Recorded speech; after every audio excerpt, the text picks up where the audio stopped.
T'entendez parler d'un homme qui c'est la solution. Depuis fin essayer, pas jamais regrette. Nos problèmes, tribulation, on dans la joie toujours avec moi. Ou même côté où y est, qui est comme ça. Continuez marcher avec elle, Kembe pas la guerre.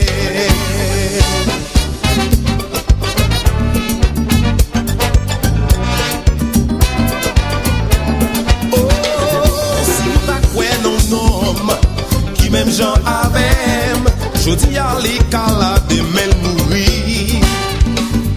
Mais si vous bâti la vie, sous son Jésus ici là, gardez wa paix, gardez wa prochaine yo brisé. Il pas même gens avec, même gens avec, sa bouche li fini parler, mais il là pour les cas accomplis. Ou même côté où y est qui est comme ça, continuez marcher avec elle. Kembe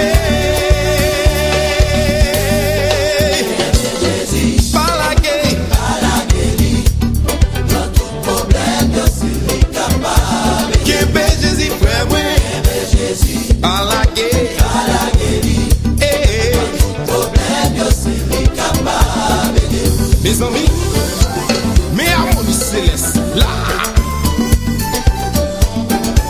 jouez pour Jésus, là, ça son ministère, divin. Jésus a prouvé, tout le monde d'accord, la joué pour Jésus jusqu'à ce qu'elle tourne. Mais Maxime yo, fais donner ça, fais donner, comme ça, fais donner ça, là.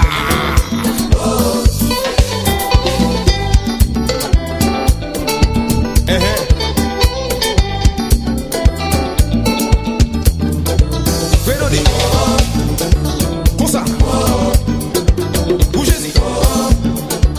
On allait. Tendez ça. Oh, les problèmes yo vini devant qui ça pour faire.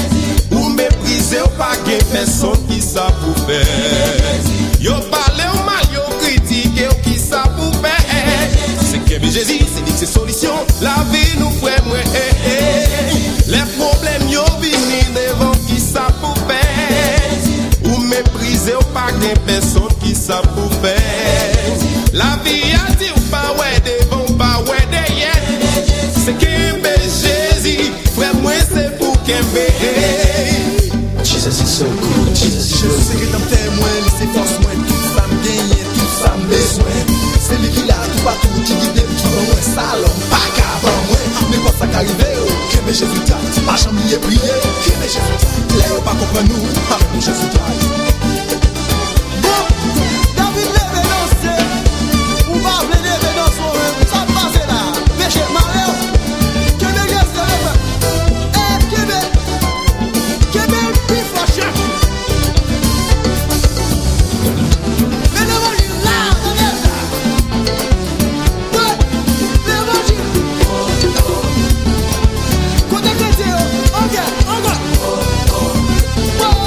Ballon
Jean, chapitre 20. Le dimanche matin, très tôt, Marie de Magdala part vers la tombe. Il fait encore nuit. Il y avait une grosse pierre à l'entrée et Marie voit qu'on l'a enlevée. Alors elle part en courant. Elle va trouver Simon-Pierre et l'autre disciple, celui que Jésus aimait. Elle leur dit: On a enlevé le Seigneur de la tombe et nous ne savons pas où on l'a mis. Pierre et l'autre disciple partent. Ils vont vers la tombe. Ils courent tous les deux ensemble, mais l'autre disciple court plus vite que Pierre et il arrive le premier à la tombe. Il se penche et il voit les bandes de tissu posées par terre, mais il n'entre pas. Simon-Pierre arrive après lui. Il entre dans la tombe, il regarde les bandes de tissu posées par terre. Il regarde aussi le linge qu'on avait mis sur la tête de Jésus. Ce linge n'est pas posé avec les bandes de tissu.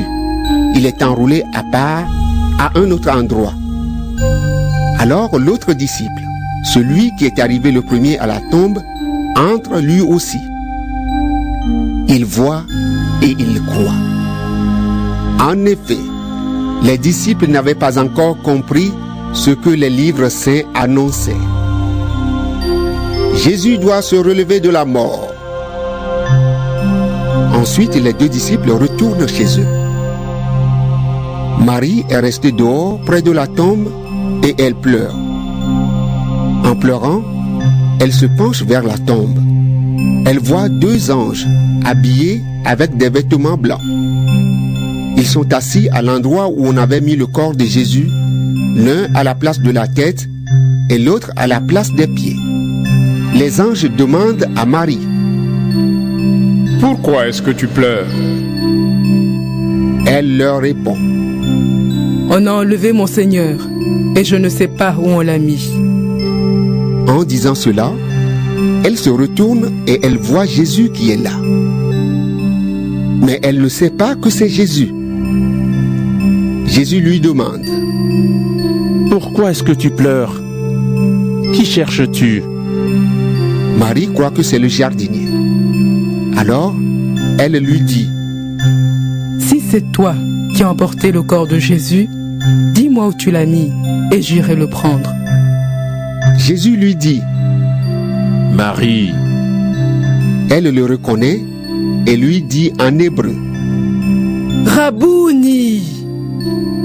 Cela veut dire maître. Jésus lui dit: Ne me retiens pas.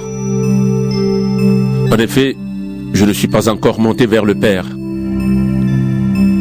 Mais va trouver mes frères et dis-leur de ma part: Je monte vers mon Père. Il est aussi votre Père. Je monte vers mon Dieu. Il est aussi votre Dieu. Alors Marie de Magdala va annoncer aux disciples: J'ai vu le Seigneur. Et elle leur raconte ce qu'il a dit. Le soir de ce même dimanche, les disciples sont réunis dans une maison. Ils ont fermé les portes à clé parce qu'ils ont peur des chefs juifs. Jésus vient et se tient au milieu d'eux. Il leur dit: La paix soit avec vous. Après qu'il a dit cela, il leur montre ses mains et son côté. Les disciples sont remplis de joie en voyant le Seigneur. Jésus leur dit encore une fois: La paix soit avec vous. Comme le Père m'a envoyé, moi aussi, je vous envoie. Après ces paroles, il souffle sur eux et il leur dit: Recevez l'Esprit Saint. Quand vous pardonnerez les péchés à quelqu'un, Dieu donnera son pardon. Quand vous refuserez ce pardon à quelqu'un, Dieu le refusera aussi. Quand Jésus est venu dans la maison, Thomas, appelé le jumeau, l'un des 12, n'était pas avec eux. Les autres disciples lui disent: Nous nous avons vu le Seigneur. Mais Thomas leur répond: Je veux voir la marque des clous dans ses mains. Je veux mettre mon doigt à la place des clous. Et je veux mettre ma main dans son côté. Sinon, je ne croirai pas. Le dimanche suivant, les disciples sont de nouveau réunis dans la maison. Thomas est avec eux. Ils ont fermé les portes à clé. Jésus vient et il se tient au milieu d'eux. Il leur dit: La paix soit avec vous. Ensuite, il dit à Thomas: Avance ton doigt ici et regarde mes mains. Avance ta main et mets-la dans mon côté. Arrête de douter et crois. Thomas lui répond: Mon Seigneur et mon Dieu. Jésus lui dit: Tu crois parce que tu m'as vu. Ils sont heureux ceux qui n'ont pas vu et qui croient. Devant ses disciples, Jésus a encore fait beaucoup d'autres signes étonnants. Mais on ne les a pas racontés dans ce livre. Ceux qu'on a racontés ici vous permettent de croire que Jésus est le Messie, le Fils de Dieu. Alors, si vous croyez, vous aurez la vie par lui.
sa voix, écoutez sa voix, semer la paix, récolter la joie, récolter la joie. Aimer Yahvé, écoutez sa voix, écoutez sa voix.